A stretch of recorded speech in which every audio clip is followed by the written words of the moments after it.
Hello and welcome to Rolling Start, the American F1 podcast. Yeah, baby. We have a special guest today, and this person lives in the dangerous place between the cockpit and the commentary box. He's raced Le Mans, survived endurance chaos. That's he something. commentates at the highest level of F1, a major contributor to F2. Also, off camera, he has one of the coolest looking 1960s Ford GT40s that you have ever seen, that he built from the ground up. This is what He's got I hear. a 65 Ford Mustang that looks at home in Eau Rouge, which feels a little bit like a war on European car culture and more American than 4th of July and fireworks itself, which I love about him. He knows what drivers mean when they say what they feel when they're trying to hide under the car has good pace. He's paid to tell us all, millions of people, why our opinions actually don't really make sense.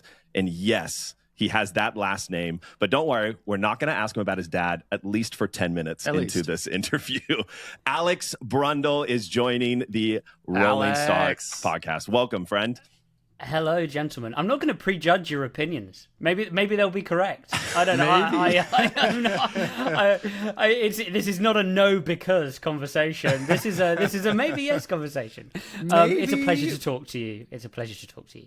Yeah, welcome. Incredible. You might not prejudge. You'll learn to prejudge mine because I'm more of the emotive Formula One fan. You know, like that American kind of over the top dramatized guy. Yeah. And Ben's more of the data doesn't lie. That's where it's at. The truth is in the data, and we try to balance each other out. Emotion, fact, try to balance each other out as much as we can. But Alex, it's absolutely incredible having you on. I'd love to just dive right in if we can. Talk about you and racing. So you grew up around racing.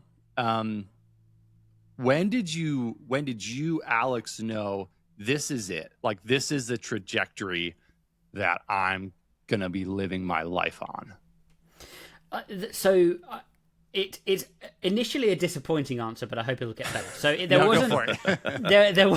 wasn't really a moment where I was like, okay, wow, like epiphany, right? So, and this is something where I have a very different journey to somebody who came from a different background, either another sporting background or just not to do with motorsports at all, because those kind of drivers have an epiphany where they go, I want to be a race car driver, and they decide, and then they head off in that direction.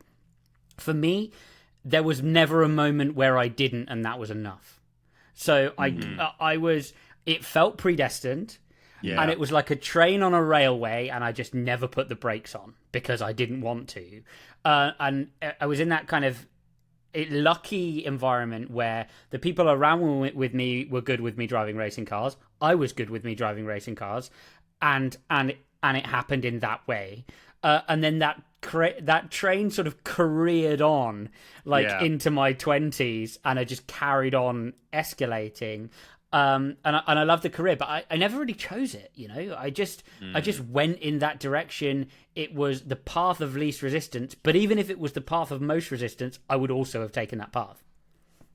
Man, I'm not disappointed by that answer at all. That's incredible. I love just almost the inevitability of it. Like, this was the track I was on. These are the people I was around. Was there ever a moment where your mom was like, "Hey, be careful"? Like, was there anyone in your life who was like, you want to be a racer? Like, was there ever anything like that? Yeah, definitely. I mean, and this is where I realized actually, like, it felt predestined, but I was taking active steps towards it the whole time that I didn't really realize. Like, for example, there were several occasions after, for example, bad races when I was go-karting, or, in the early stage of my single-seater career where I'd be driving home and, I'd be sort of like all sad as a 10-year-old because I'd crashed my Rotax or I'd not won the race I was supposed to have won, and, which all sounds very bougie, but whatever. And it's real. The emotions are real. And my mom or my dad would go, you could have another job, Alex, and you could just do this for fun if you wanted. Like you could just stay, we could just keep a bit of this stuff or maybe sell this stuff, and we could go rental karting on the weekends if you wanted, and you could just carry on with a different career and a different life. And I remember actively going, absolutely not. Wow. I want to be a race car driver, and I want to further be a professional race car driver. And the big jump is there, right? Because once you've agreed to be a professional racing driver, you can never ever go to a racetrack only for fun ever again. And that's the difference. So whenever you turn up, even if you turn up to the most relaxed day of karting, you're still going to see who was quicker than you and why on Instagram later. Yeah. So it's not just you can't. The world won't let you. No, that's it. It's over. You can't leave it alone. You can't leave it alone. And the world, once you've declared yourself a professional racing driver, the world shifts and clicks into place for a time, and there's a lot of inertia to it. A lot. Man, you race like. I watched the 2-hour video of you building the GT40. Like, so cool, by the way. Like, just absolutely amazing. And so informative. I'm just like a nerd. I love that kind of stuff. We're in James's garage. This is all of his. These are his tires, his car seats, all of it. And you've stood on the podium at Le Mans. Like, you've raced Mini Coopers as well. Like, what's your favorite thing to drive? So I am kind of evangelical about the purity of racing, and that's not to take away from the top level of motorsport, which is geared towards the fan and the manufacturer and the OEM who want to demonstrate their wares, and there's a place for that. But in terms of being physically behind the wheel, something like that GT40, or I had the opportunity to drive a 512M Ferrari, which if you've watched Steve McQueen's Le Mans movie, and he's in the 917K Porsche, it's the Ferrari he's up against, right? So that one. And that stuff is just inefficient enough to have just this insane emotion to it. Yeah.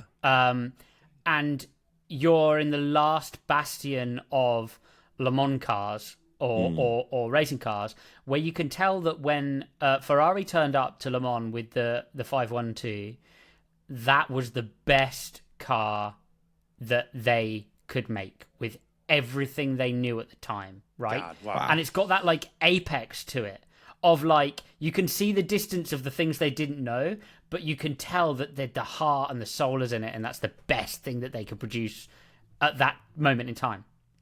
Man.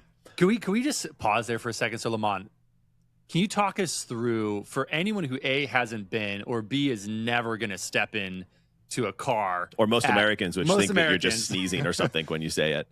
Like, can you talk us through that experience? Obviously, you've raced it. You and your dad raced it. Like, can you talk us through what it's like to be there, to be in an endurance setting like that? Like, what is that mentally? What is that physically? How do you navigate all that? So 24 hours of Le Mans, we're talking 3 drivers, one car which is like a slightly slower, slightly heavier F1 car with a roof. We race for 24 hours solid, and when I say solid, I mean they wave a flag and you start, and a day later you finish. just to be, and it's so weird how, if somebody's just totally not into sports car racing, the immediate question is like, no, but surely it's not for like a whole day though. And you're like, yes, we're gonna go home to the hotel, right? Like, sure, it is a whole day. And yeah, so that experience is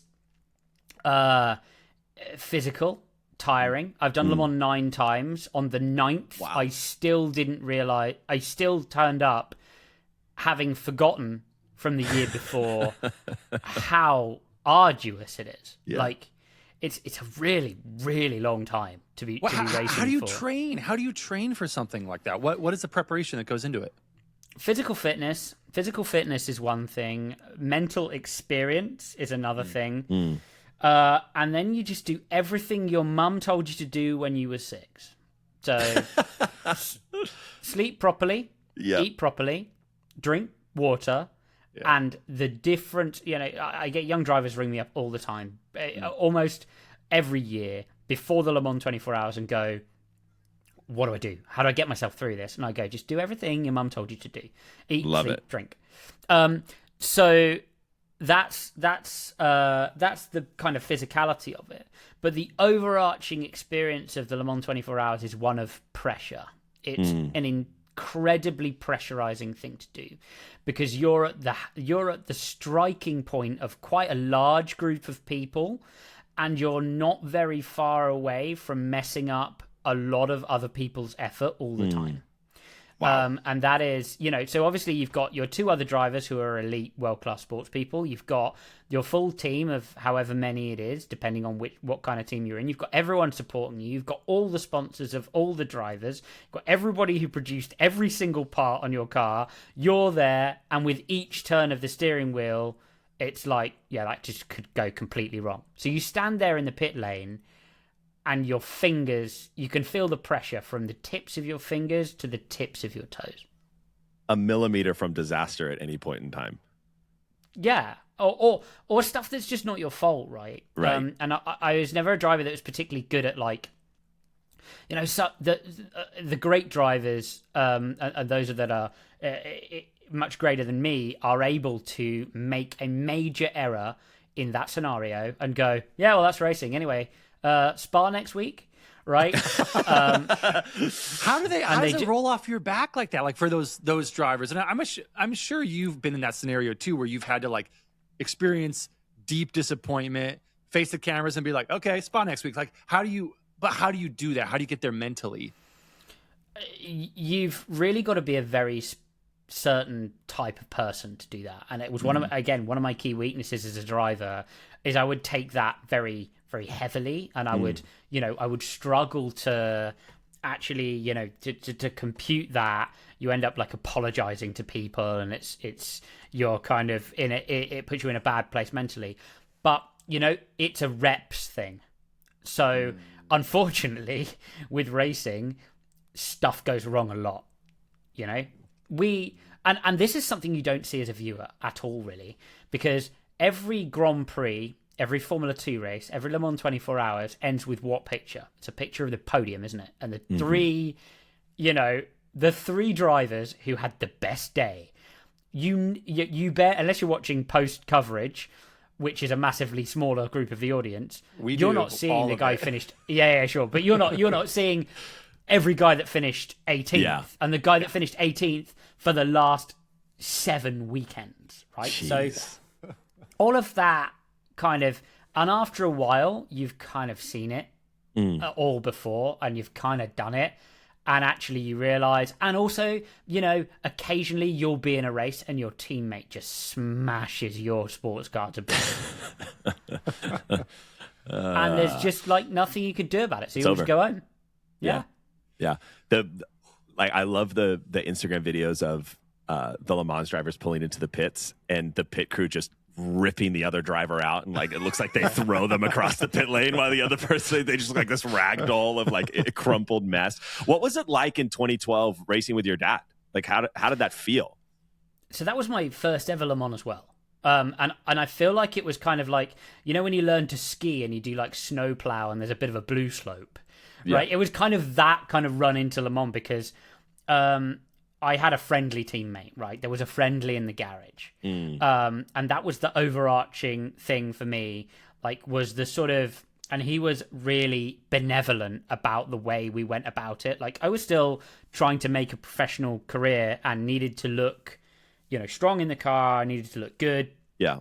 He was aware of that. He was invested in my career. So that's one side of it. The other side of it was incredibly emotive. We were still of the age where I was very much the up and coming young driver. He was very much the professional driver. So all of the advice was going this way, which was really nice. But I think for him, it was more, for me, I was just trying to for me, I was trying to put the pieces together and do a good job, right? At that point, and Nissan were following it, and it had way more publicity than an LMP2 program should ever have done, because obviously we were sharing the car together, and the whole point was a marketing program. So like, it's this is like little prototype with way more attention than it deserves, right? Yeah. Which is weird as well.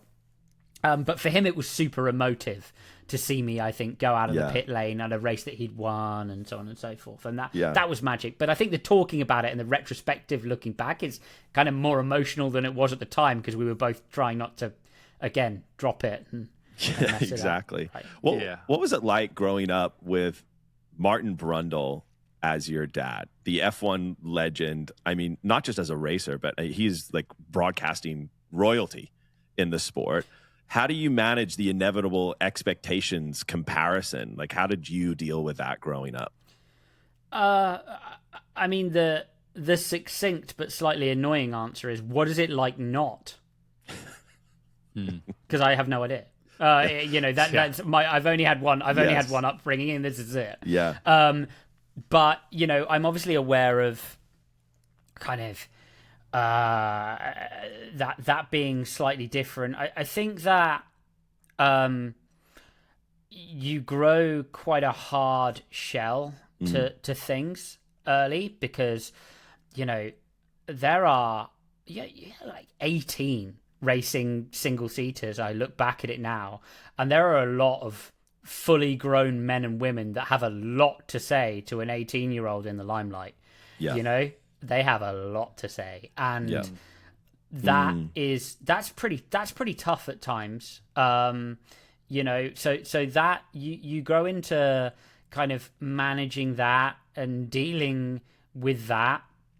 You also sort of get used to occasionally people being really kind of weird around you, because they have certain views about people being the sons of people and doing the same things they did, or they think it's great that you're there and they're massively enthusiastic, or they don't agree that you're there, and people don't act.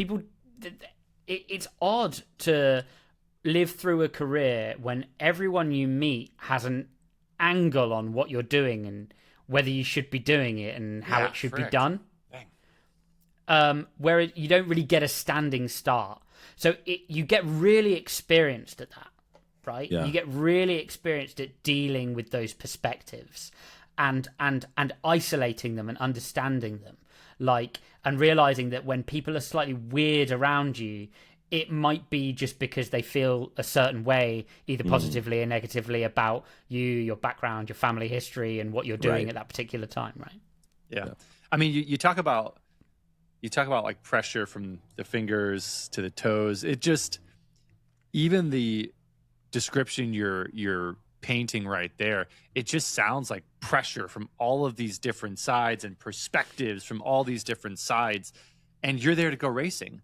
Like, you're there to just do the thing you love, do the thing that happens on the track.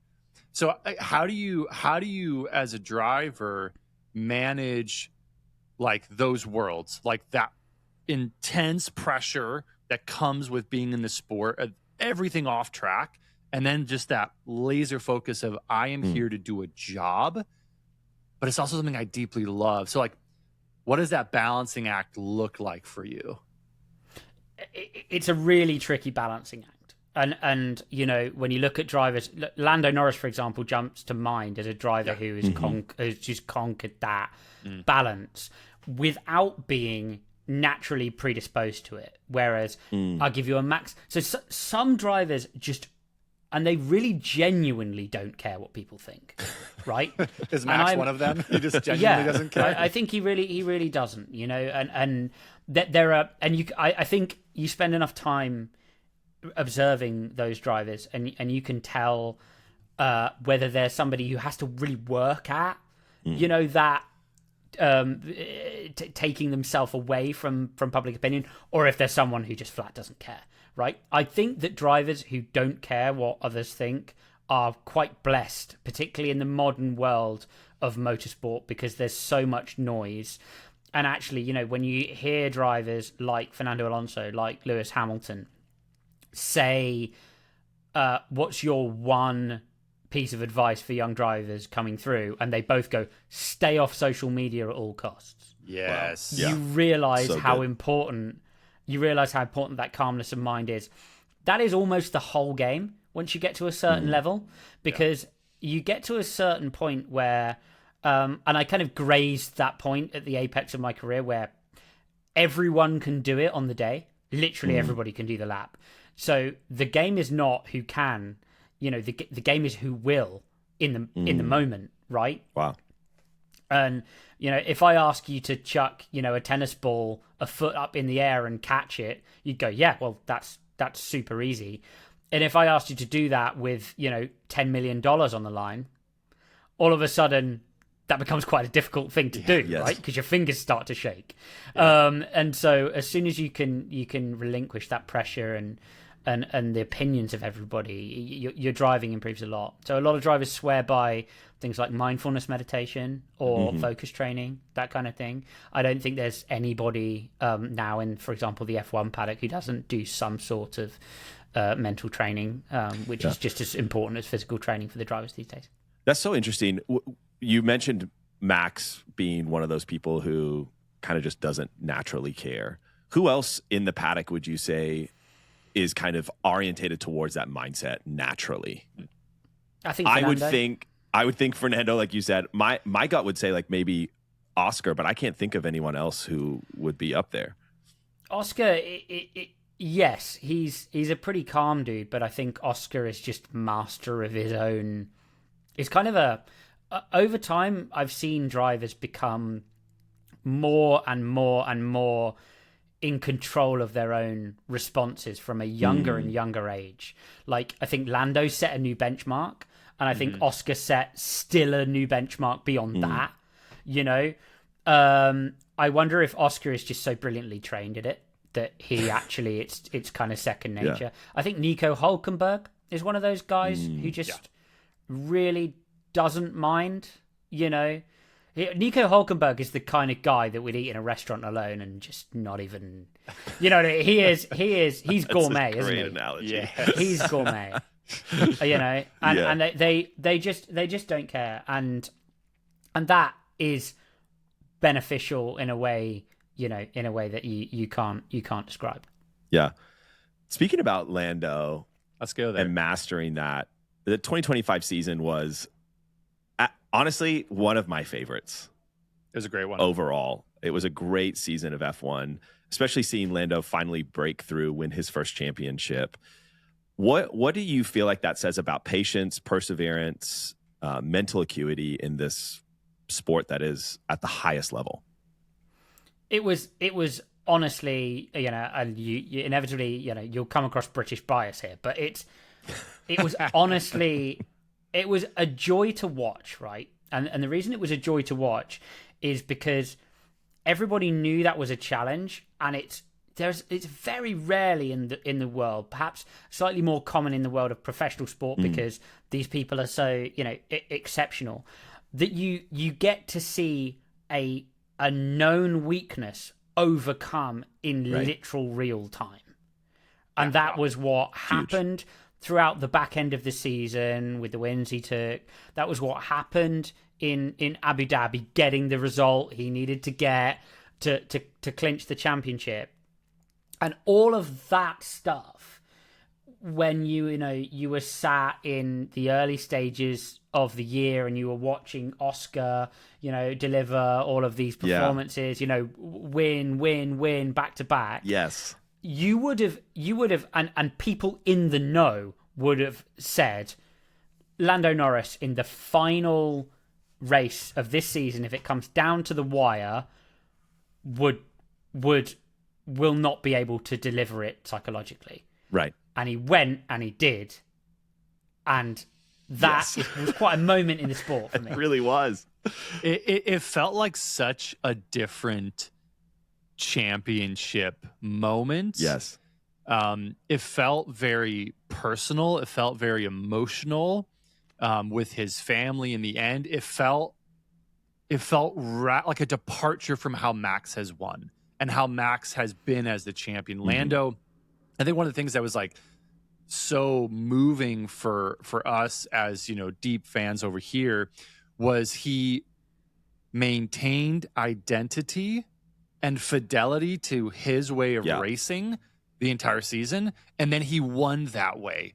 Even as the entire world is screaming, like, you've got to get harder, you've got to get meaner, you've got to get more aggressive, you've got to change or recalibrate how you show up. And he just didn't do that. And so the championship, the victory was deeply him. And like through the TV, like you felt that. And that was an incredible thing to watch on this side.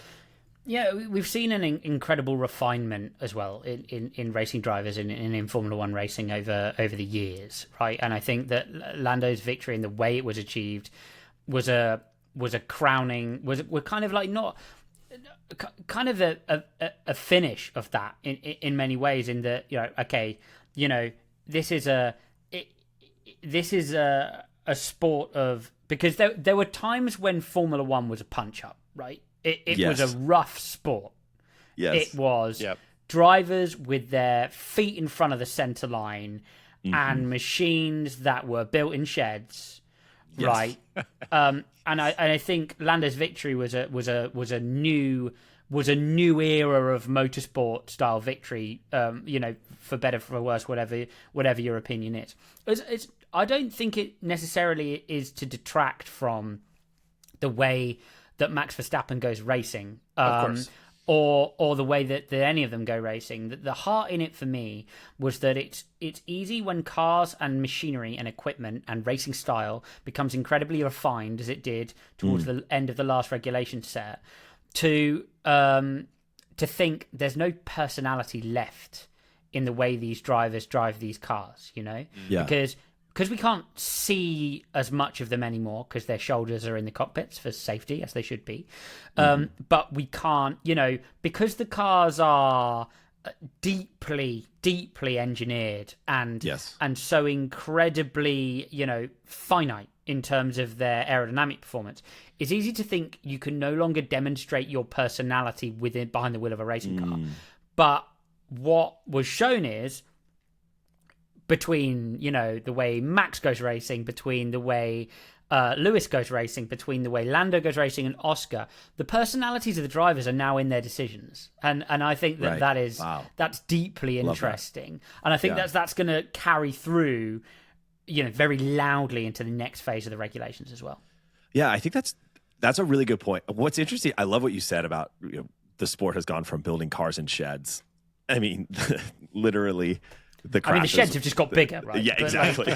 More expensive. Stroll's really blown up that tiny little place. Adrian Newey is running the shed. I literally just saw the before and after of 5 years of the Aston Martin headquarters, and it's literally from a shed to Disneyland. It's wild.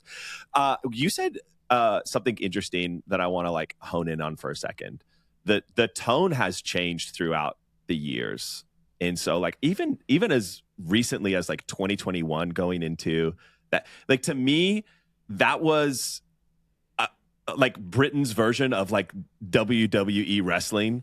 You had Horner and Toto just obliterating each other in press conferences. You had Max and Lewis, and then Max gets his first championship, and then all of a sudden it's almost like we're at this convergence of these world champions like Fernando and Lewis, people who have been in the paddock for years, like Hülkenberg, and then all of these rookies, and then this no longer young bucks of Albon, Leclerc, and Norris. They're kind of now the middle of their careers towards even the end for some of them. But there's this kind of chilled out decorum that has entered into the F1 paddock. What has it been like for you to kind of see that? What is that just false and it's still as vicious under the surface and we just see less of it now, or has it genuinely changed? I think it's the anatomy of a globalizing sport, and Formula One has more attention than it ever has. Again, the world of traditional and social media is like a pond. Every time you touch it, you make 6 ripples. Every time you try and clear your ripples up, you make 6 more. So these drivers all know that, and they know where their ground rules are. We have global sponsorship, major brands, the expectation on the drivers to A, perform, but B, be ambassadors for those brands is absolutely massive. I think that what's impressive are 2 things. Firstly, it in some way when they pound around Singapore and you're 70 laps in and they're still it still feels gritty in some way, which is quite an impressive thing to achieve with that level of 100%. Technology assisting the drivers. Secondly, you're dealing with drivers like Lewis and Fernando Alonso who came in to Formula One in a Minardi, or Lewis who drove a GP2 car on Bridgestones that they had to grit their teeth and ram their elbow into the side of the cockpit to turn into Cop's Corner. All of those guys, learning the new decor. Well, Lewis has always had incredible decorum. Actually, yes, it's been a calling card of his career. But working with, for example, things like specific racing guidelines and stuff, the adaptability in the mind and in the mentality of those older drivers is almost as impressive as the preparedness of the younger ones when you get to it. That's awesome. Incredible. I want to talk about Lewis and Ferrari. So, blockbuster global event, Lewis to Ferrari. And I think expectations of the F1 fan base was to the moon. This is going to be an incredible partnership. Ferrari leaned into that a bit too at the beginning of the season, and they leaned into those expectations and they said, hey, we're going for it. That wasn't what happened this year though. And so from your seat, what happened this year with this partnership between Lewis and Ferrari? What went wrong, if we can say something went wrong?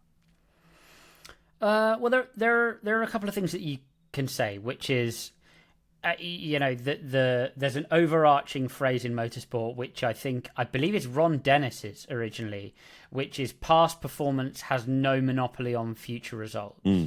So every race you do, you start from scratch. Physics, F1, and the world of motorsport owes no one anything, not to sniff at what anybody, the achievements of any driver in the past, which obviously are written into the history books and are, chart topping in Lewis's case. This particular set of regulations and also the Ferrari are not hugely to Lewis's strength. He likes to pick a car up by the scruff of the neck.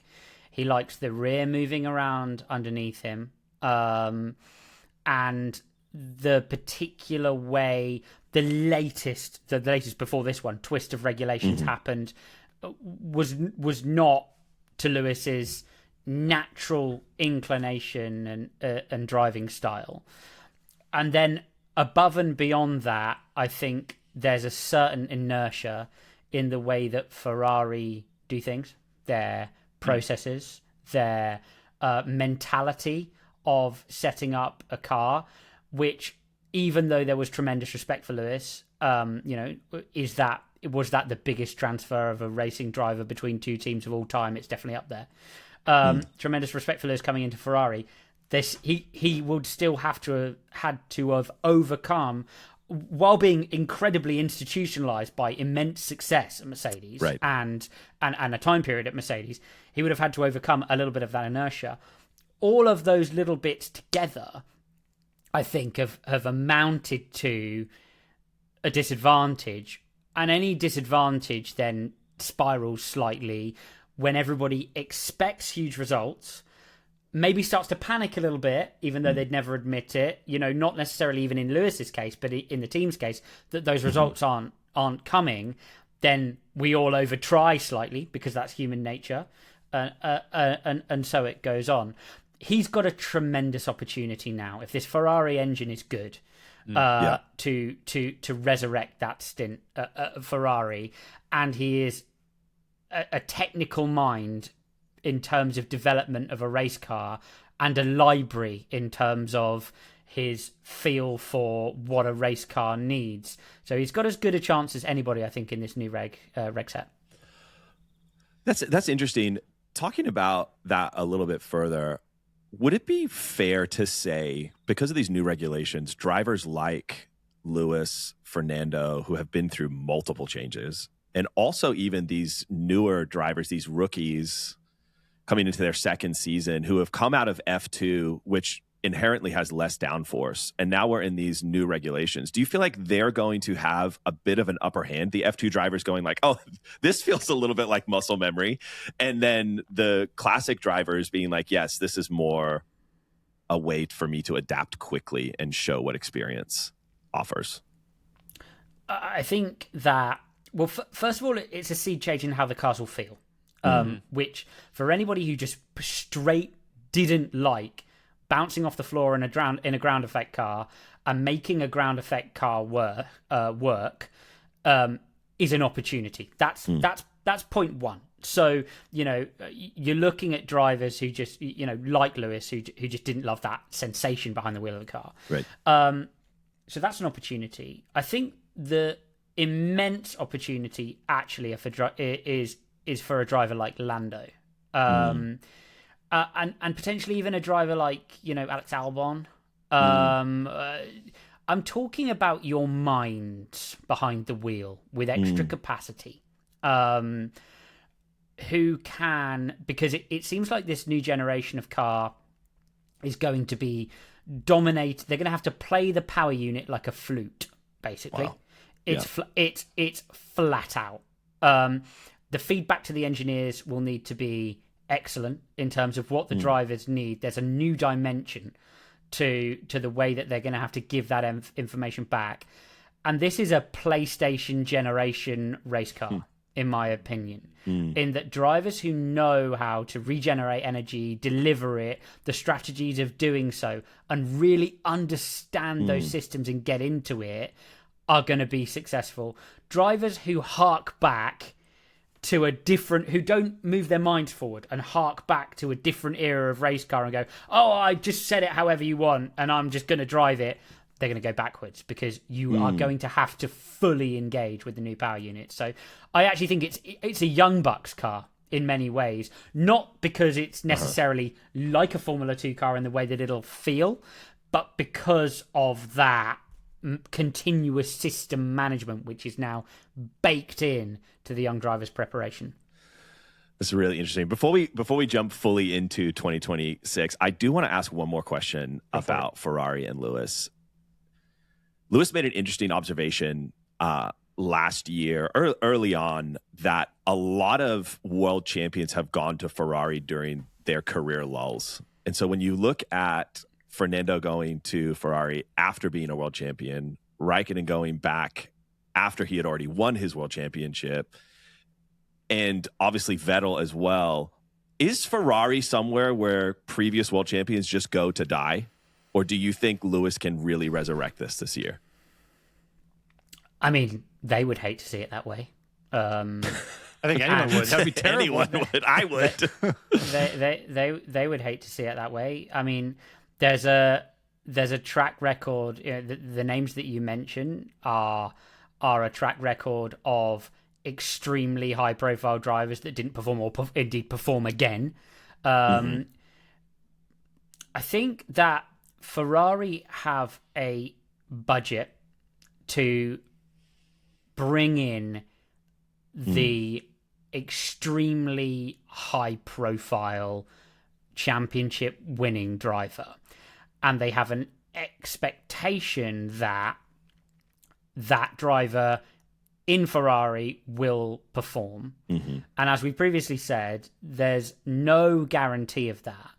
I think that not only do they sometimes end up with a driver who might have had their magic moment where the car and they and the regulation set and the particular engineer they had at the time align, but because it's Ferrari, it also becomes super noticeable when it doesn't go well. There would be a couple of other examples of high performing Ricciardo at McLaren.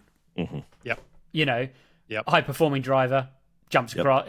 Maybe less in the limelight. Maybe more in the midfield. Maybe not in a Ferrari, right? Yeah. But that kind of thing, that new environment, new engineer, new perspective, doesn't quite work out. Happens all the time in motorsport. I just think because they're world champions and because it's Ferrari, we know and we see and we realize and we recognize. Okay, so help Ben and I. Okay, so as Americans, we look at. I love that you brought up McLaren because we look at McLaren, who icons in the sport, absolute legends, and when you describe that, even that Danny Rick era, it was them going, "Hey, we're not a number one team anymore. We're not at the top of the field. We are where we are." And we're going to work towards it. Like Zach Brown is like my spirit animal. I love that guy. And because he just says, we're now the underdog. And now the underdog has become the top dog. Mm-hmm. When you look at Ferrari, to us, we're like, guys, just admit that you're a midfield team now.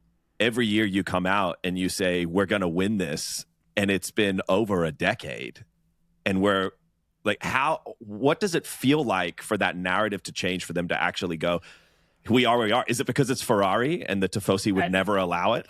Yeah, I do think that is, again, I do think that is a problem that Ferrari have, and when you look into, for example, the history of Ferrari and how the brand came to be, right, that win or nothing, we go racing and we occasionally sell a car if we wake up in the morning. If we wake up in the morning and the V8 engine stock is depleted, we go, somebody ring a prince and see if he wants a race car, right? That's how Ferrari was made, right? Yes. With this kind of, with one guy with an extreme, it's unfair even to call it a passion, like obsession with racing and winning. So to acknowledge that they don't intend to win the Formula One World Championship, I don't think would be in Ferrari's vernacular. With regards to McLaren, I think that what Zach has done with the team is absolutely tremendous. Mm-hmm. Zach is really interesting the way that Zach has done that, because when you look back through history, people who've made significant contributions to Formula One teams. I'm thinking or world-beating contribution to Formula One teams. I'm thinking Ross Brawn, for example. Yep. Amazing stint at Ferrari, goes and produces his own car, goes and wins a championship with it in 2009. Tend to be engineers. Zach has done so as a marketing guy, right? Which tells you something about this era of Formula One as well, right? Yeah. And he is a marketing guy who's put the team in the right place, and then the master stroke is bringing in Andrea, and or promoting Andrea into the position that he's in. Right people, right place, right backing, and it's the results are demonstrated.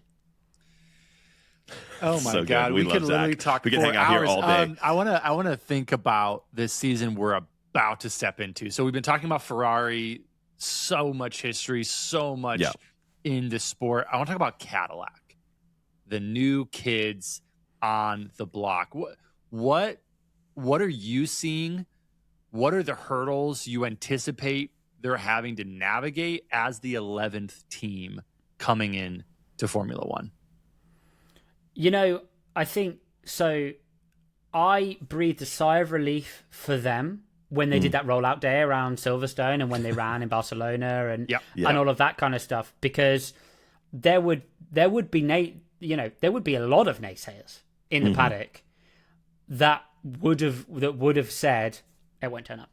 That was the level of expectation some had, not me, because I had the pleasure of spending a bit of time with several members of the team, and I know how hard they've been progressing the program and the people they've got involved. But there are people who would have gone, that won't show. It is a massive challenge. It's a massive challenge. Personnel, systems, car, and everything that goes on around. I think we forget what the current, even with a massive regulation change, we forget what the current teams know. What I will say about Cadillac, though, is it's built of personnel who have Formula One experience in the main, right? At some level. So they're not, it's not like a NASCAR team have come and gone, okay, kick that stock car out of here and bring in the chassis jig. Which would be a cool program. Don't get me wrong. It would be. Might be a disaster. But it would be cool. a disaster. So rubbing is racing. That's where they're at. I think we all acknowledge. I mean, I think Sergio Perez said at the start of this year, the first aim is not be last. Yeah, and that's a great aim. That's a realistic aim. And if they get, and as we've seen with these kind of new teams, if they get a couple of seasons under their belt, then they can get some critical mass. At some point in the first 24 races, they're going to have to take one on the chin because they're going to make a fundamental error. Everybody knows that. It's happened to almost every new team over the course of history. But if there was ever a time to bring a new OEM team into Formula One, now is that time. Right. Yeah. I think America is watching, hoping that it's just going to be a live reenactment of the F1 movie. Is Brad going to show up? Where's Brad? Sergio is Brad. So he wins again. Okay. I have one question about Cadillac. Where the hell are they going to fit when we go to Monaco?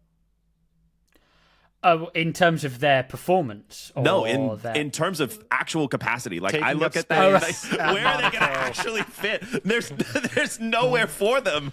Like, where are they going to actually go? Just bring in a road car and serve out of that. Yeah, I have no idea. Like, are they going to have to stack teams on top of each other? Like, F1 cars are going to be going up on ramps to get their tires changed. When they actually go in the pit lane. Yeah, yes. I mean, it's a limitation. It's a good point, and I hadn't actually thought about that one, frankly. Although it was one of the key concerns, wasn't it, when there was objection to there being a further team on the grid, that essentially certain circuits wouldn't fit and so on and so forth. I believe as part of the organisers' approval, they had to make provision for that. So that would be a really funny oversight. A barge. Can you imagine? They're just gonna go onto the barge and then come back on the track. Exactly. It's gonna be over the Monaco tannoy. We've got an apology to make. Yeah, we're really sorry to all American fans, but unfortunately, it's not going to play like that. No, hopefully not. Okay, so you made an interesting point. A lot of people were assuming that they wouldn't make it to Barcelona. They wouldn't make it to testing in Bahrain. But there was one team that didn't. Williams was late. And again, they were late a while ago. Mm-hmm.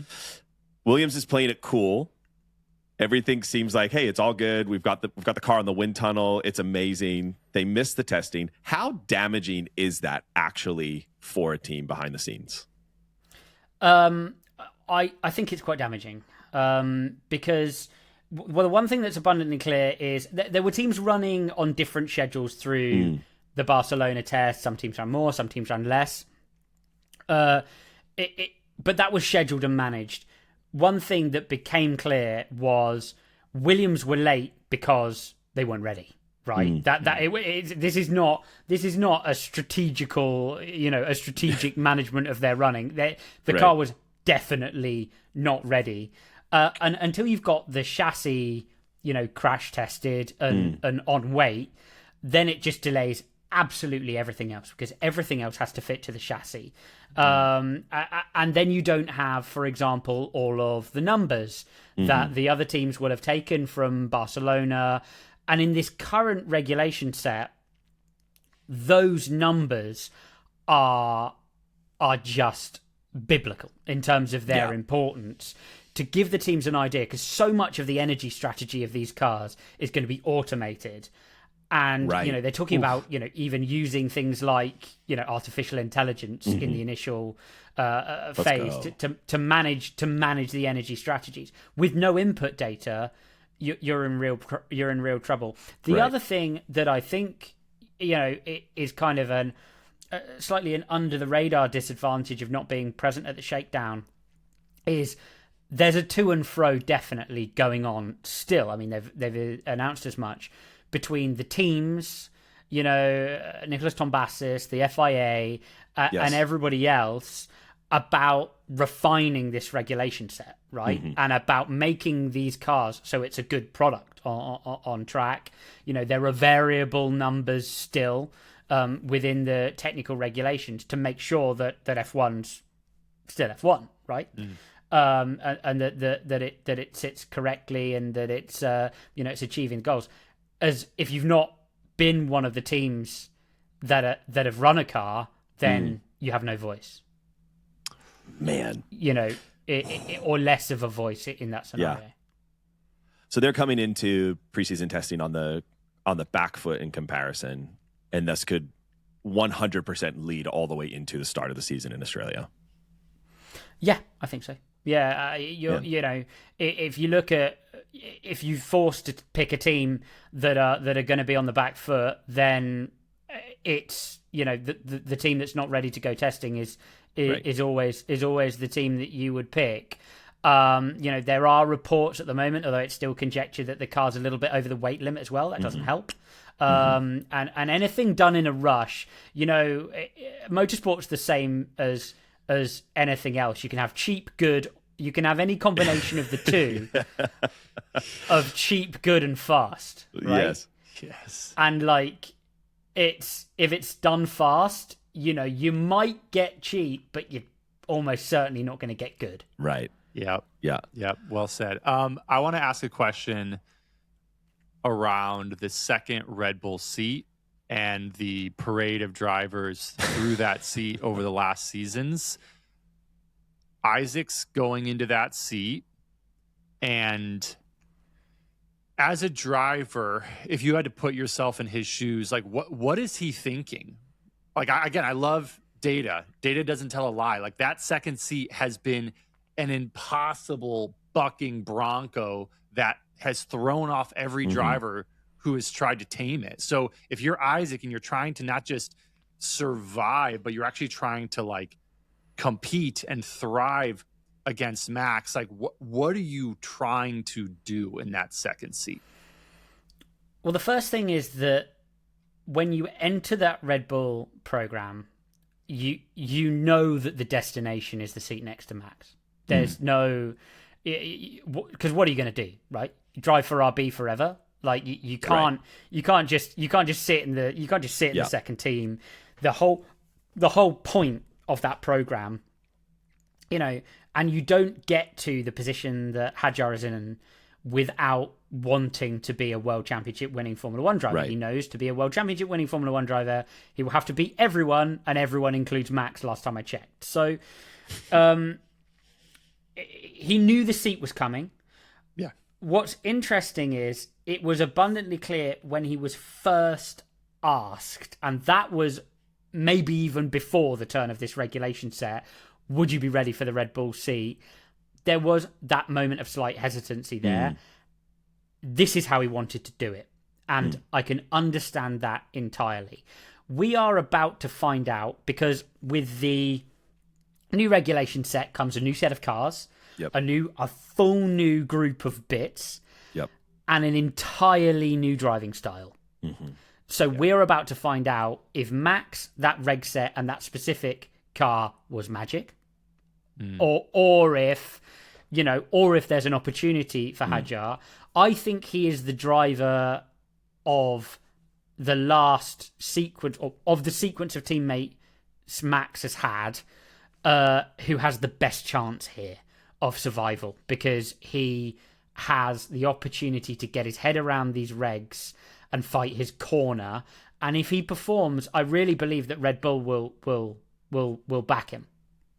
So he's coming in, and there's just this convergence. He's the right guy at the right moment with the reg changes, with Ford coming on in partnership with Red Bull. Like, this is the perfect on-ramp for him into that second seat. Yeah. I mean, is he the right guy? I mean, he's definitely got results. He had one of the most... He and Ollie Behrman, who really came on strong, I thought, through the end last season, had a strong season last year in that sort of midfield group. I think that, Hadjar, we're going to find out if he's the right guy. It's definitely the right time. Yeah. And also, what's important to remember is Red Bull have been a potentially championship-winning team with Max for a long time. Will that be the case this year? And even though, to have a potentially world championship winning car for Hadjar will of course be the aim and beneficial, if Red Bull don't necessarily hit the ground running, I mean, we're hearing everything about how brilliant the Mercedes engine is going to be, again, conjecture, till they're all on the racetrack. Again, the report was that Hamilton in the Ferrari did the fastest time with a shakedown, for whatever that's worth. Yeah. It's all pinch of salt stuff. If the Red Bull isn't, like, chart-topping, then they're going to need both drivers more than potentially if, you've got a Red Bull they know can win races in the hands of Max. They focus on Max and so on and so forth. Yeah. So that's another reason why it's the right time for Isaac. Yeah, it feels like he's the person who's been given the seat that is the Widowmaker, but he has the best environment around him in order and the best chance to be able to prove himself than most of the other drivers over the last few years. So Max jumps in a GT3 car and is as quick as any works driver. Franz jumps in, jumps in around the Nürburgring and sets the lap record. Jumps in a prototype and is immediately on the pace.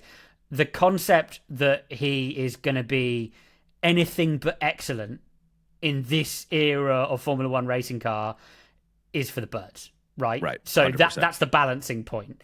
I'm just saying the kid's got half a chance. Yeah. Right. And that's the reality. Yeah. Let's take it. Half a chance. Let's go. With this new season, like, who's your dark horse for the Drivers' Championship? Oh, for the Drivers' Championship, man. I mean, that is like, for me, like, I'm putting my cars.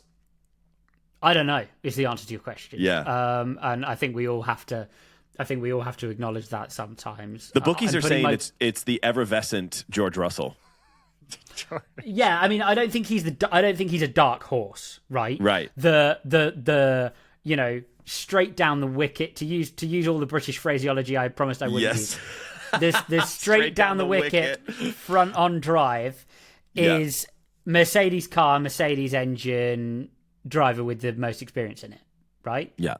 Or with the longest standing relationship with the team. That's your A1. I'm putting my cars in engine groups at the moment. So, and then because it's going to be such an engine formula, right? With all of the hybrid tech and with the fuel optimization, with the advanced sustainable fuels. So, I really feel like there's going to be one engine group that jump clear. They're gonna the leading team, if you like, are going to be the benchmark, and then they're going to drag the customer teams with them. And that at the moment, the conventional wisdom is that'll be the Mercedes group. But we don't know until they run. So if you don't necessarily have an idea for the drivers, who is your constructor that you feel like would be the dark horse? Like, who could possibly do it this year that people are counting out right now? In terms of Mercedes engines, I think will be best. I think Haas are going to have a. Wow. I don't think they're world champ. I don't think they're constructors world champions. But if the Ferrari engine is decent, I think Haas will have a good year. Interesting. See, I think Alpine could be. Yeah, crazy good. Like if you look at how just with the Merc engine, you mean? Yes, because they were like the field last year was insanely close. Like it was wild, and they had a trash engine. And like if they nail these regs, or even if they don't nail it, if they just as good as they were over the past few seasons with at least their car design, and they get a Mercedes engine, I feel like that could be a possibility for Gasly to be back into the conversation again. Mm-hmm. It's those pairings, isn't it? It's Haas getting dragged by Ferrari, or it's Alpine being dragged by Mercedes. What I would say is that Mercedes engine stacks down the field a little bit as well, so they've got quite a lot. They've got quite a lot of other cars to, because if it's a decent PU, they've got quite a lot of other cars that they then have to beat as well.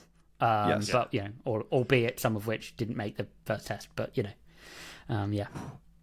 What a year! I want to quickly ask a question around Aston Martin, and then we'll look towards concluding. So, Adrian Newey at Aston, maiden car design. Our expectations are pretty high. Obviously, Honda coming over to Aston too from Red Bull, significant. The rear of the car looks completely different to everything else on the grid. It's just bonkers. What should we temper our expectations? Where do you feel Aston's going to be with Adrian at the helm this season? It's confusing, isn't it? It's confusing because very early on in the development cycle of that car, we heard almost I don't have yet the tools that I need to make this car a winning car. Then the car turns up, looks totally different to everything else. And I think I saw a quote yesterday. There are things on this car that have not been on a Grand Prix car before, or similar to that. Yeah.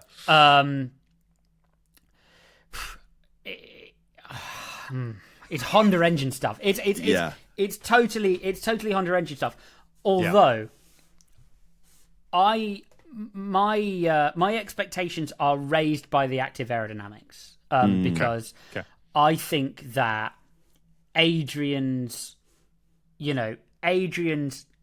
analytical thinking and outside the box thing. Well, we've seen what Adrian can do with a DRS system, right? You gave him one movable aerodynamic part, okay, and he managed to make it work with the lower beam wing and the floor to generate DRS efficiency that we could see on the data for absolutely ages at Red Bull. He now has, a totally different packaging to play with, and a couple of movable aerodynamic parts to maximize airflow around the car. He's got that battleground of the outside of the front wing to play with as well, and a couple of other bits. I think that it's going to be impressive. It's going to be outside the box. Whether it's going to be enough to overcome what could be a power unit deficit in the early stages of the year, I don't know, and I think that'll be the concern. So your gut tells you that the Honda unit won't stack up quite as well initially to the others. You don't hear a lot about it. We don't know. We don't know, right? We don't know. But the wisdom in the paddock extends to the Mercedes looks pretty good. The Ferrari looks decent, and Red Bull initially had a bit of trouble, but are now improving with Ford, right? I cannot emphasize enough how dominant those systems and ICE units are going to be to the performance of the cars. Like insurmountable difference. Man, that's big. Okay, can I ask? Okay. So, I have like one or two left, but we're Go for it. So it's it's 350 kilowatts, right? Mm-hmm. So that's 470 horsepower on tap. Okay, comes from the battery only. Mm-hmm. If you've got battery, you can have it. If you've not got battery, you can't. Right, half the power. So it's like, you know what I mean? Yes. It's a different. It's exciting. It's an engineering challenge beyond measure. Yes. But when I keep banging on about power unit manufacturer, that's why. It's because that's why. Yeah. Okay, so as we look to preseason testing coming up, number one, how do you talk for 4 hours straight? Number two, what problems are acceptable for a team to discover during a shakedown, and which ones are making engineers panic? Well, I won't have to talk for 4 hours straight. I'm doing test number one, where we don't go on for the full 4 hours. I love testing because I am just a dweeb beyond like. It's like you, Ben. And I data junkies. And I will literally, so I will look at all the cars for like just the whole weekend. I set like 4 days aside and I just comb front to back of every car. I love it. And read through the sporting regs and then read through the technical regs and that kind of thing. So I really like, we get to the, I get to the end of test days and I'm like, no, I have more to say. Can't we? Love it. Yes.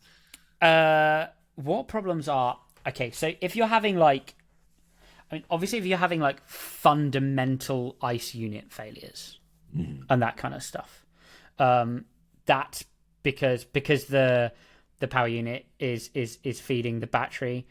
Those systems I'm not expecting to be horrendously temperamental, mainly because you've actually taken out elements of the hybrid system this year. The MGU-H is gone, which was a lot of temperature and a lot of complexity. That's just going away. The MGU-Ks, they actually understand really well, even though a lot more force is going through everything. So I think, when you kind of come around to it, anything that indicates that their power unit can't deal with the sheer volume of energy moving round, like MGU-K failures, drivetrain stuff, right? That's when you start to go, oh, okay. But realistically, what we're looking for in testing is time lost, because again, it's a formula of putting data into these systems which are going to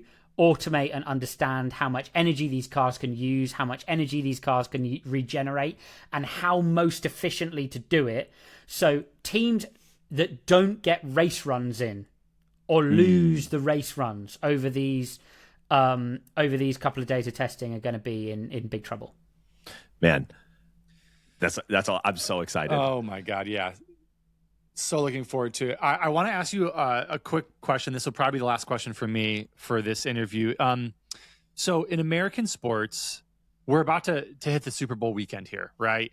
Which is kind of like the zenith of American sports ideology, right? Like, and in American sports, there's a very clear we just get the white. ads. Yes, we just get the ads. We're just like, just show us the Super Bowl ads. commercials. I want to smash all the burgers. Ooh, Doritos. Who's gonna make the best ad?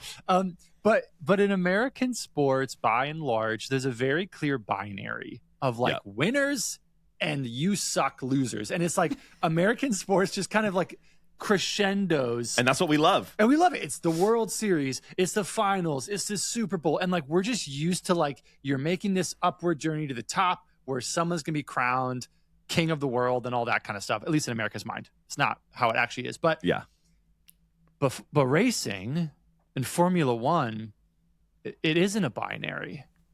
You could be in 8th place and still get points, meaningful points. 7, like you can be a team that is making these really impactful changes and you're coming from the back, and it takes a long time to get to that point where you actually win. And obviously there is still the podium, like you said, right? Like that's where all the cameras are looking.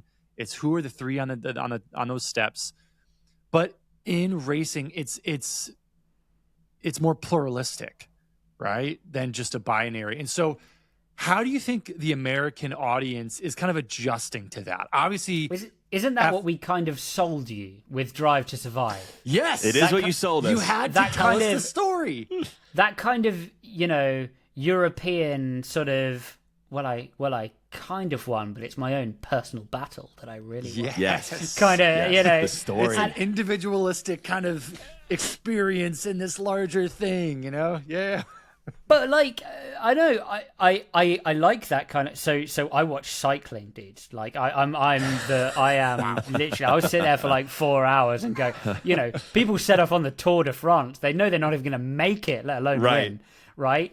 And that kind of sport is like really nuanced and interesting. Yeah. Yeah.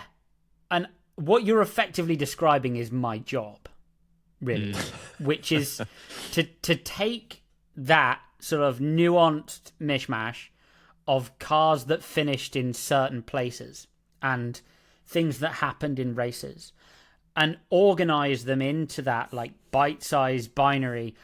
That's a win for Driver X today, because last week this happened and then that happened, or that car shouldn't be there, or they shouldn't be able to achieve that, or we knew nothing about the Honda power unit and they've proved it today, right? And so what it does is just lean hard on the broadcasters, I think, to supply that information and to make it make sense. And I kind of hope we do a good job of it. We could always do a better job of it, but I think that's why I like.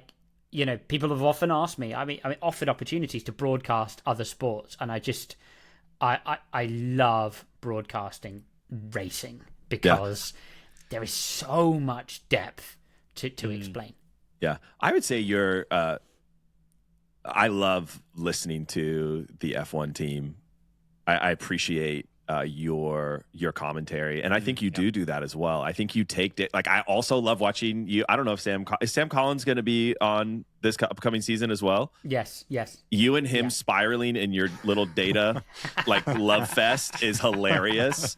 It's so funny. I feel like his hair gets wilder as the more data you guys dive into, which is hilarious. He'll turn in the commentary box and talk to you. And like, and he's got an idea, Sam, and it's always a really interesting thing. But I lose the first 3 seconds of what he says because his hair comes with him like a second later, and Sam will just turn in a flurry of hair. Yeah, and then he'll just say this thing, and you're like, oh yeah, and you're gonna try and figure that out. But that's what you guys do. Even Laura, Jolien, Jake's, like, you guys make all of what is happening into this cohesive story that we get to be a part of, and you bring us into the paddock, even during the practice sessions, the before and after, like 10-15 minutes of just talking through what's happening.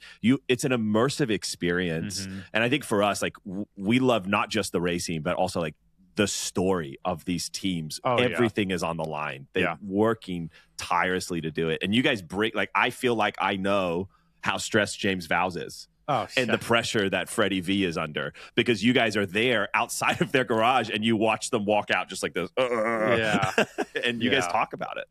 Once a year, and this is what I do it for. So, once a year, someone will come up to me and they'll bump into me in a paddock and they'll say, I never really understood thing X. And then you said thing Y.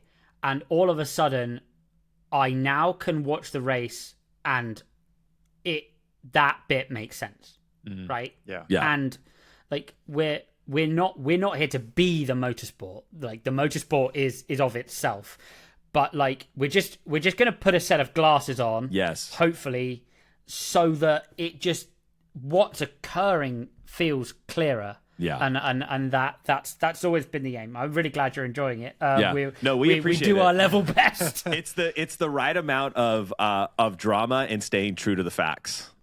And you guys describe the tension that the fans are hearing and the teams are trying to hide. And We appreciate that. Okay, my last question is simply this. I have a suggestion that I think you should take to the powers that be, and it's about Monaco. Okay. Are you gonna pitch this? I'm pushing my idea here. So I love Monaco qualifying, hate everything else about it.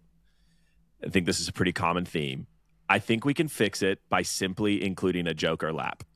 I think we should take the idea of just having one part that the drivers have to go around every 10 laps. They have to do this Joker lap. I don't like the idea of like prescribed pit stops. We're Americans, so the more rules, we hate it. The worse the sport gets for us. We're like, keep it safe, but remove every other rule there is. I've raced in America. Yeah. I've raced in America. I've done it. I've done IMSA. I know the story. Don't worry. You know what it's like. And so we think we should include a Joker lap. What are your thoughts on that? Like, how do we realistically keep Monaco a jewel that is relevant? Oh, so I have a whole Monaco theory. I like Joker lap. Let's go. I like Joker lap. Would you like to hear? So not to take anything away from Joker lap. I'm up for it. It is extremely dangerous if we do a Joker lap. Just FYI. The rejoining part is gnarly. Depends where you rejoin and so on and so forth. We could handle that. So, would you like to my Monaco 100%, 100%, please? Group of 10 engineers, sub what is a young age for an engineer to come into Formula One, which is let's say you're still studenting, 25. Yep. They get a 10 million euro budget. And they get to produce a Monaco car, which has which has a single naturally aspirated V6 or V8 supplied by a spec supplier, Cosworth. Whoever you want, Cosworth V8. whoever you want, could be a DFV, whoever you want, and then no downforce production whatsoever. Let's go. Yes. On a hyper soft Pirelli tyre. The cars are smaller and lighter. We're talking 500 kilos. Yeah. And there's a sequence of regulations around that. World Championship points are handed out for qualifying for F1. Monaco race day is its own thing. They race the Monaco cars, designed and built by the Monaco car team on Sunday, and it's like a hypercar race round the streets of Monaco. That's how I would do it. That would solve the problem. You could keep the original track, still have overtaking. Let's go. Yeah. My gosh. Yeah. That's awesome. Alex, thank you so much for joining us on this podcast. This has been amazing. It has been enlightening. This was incredible. There is so many questions that we asked, you answered, that begot and birthed new questions. Yes. And we could literally just talk to you for hours. This was absolutely incredible. Just thank you so much for the time, for the work that you're doing. Yes. Unreal. And it was just a joy to have you on. Thanks for joining us on the Rolling Star Podcast.